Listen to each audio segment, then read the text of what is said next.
Good afternoon, Ma'am Melrose. Can you tell me about yourself? Yes, sir. Good afternoon. I am Melrose Rodriguez Marinas.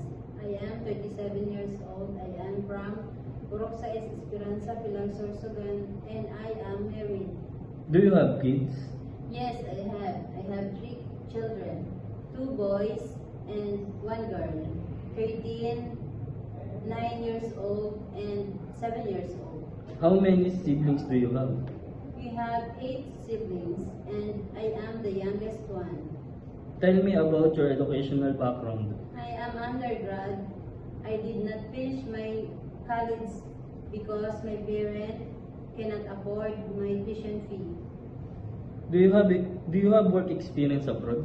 Yes, I have. I recently worked in Dubai in the year 2008-2010, and I am domestic helper. I was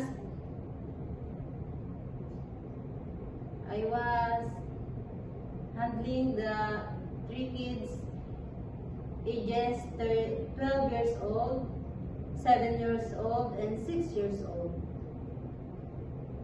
And I clean all the room. How would you describe yourself? I have a long patience, and I do the best that I can do. What is your message to your future employer? My message to my future employer: I am hardworking, and I hope you choose me because I'm always seeking God first in every problem that I have. Thank you.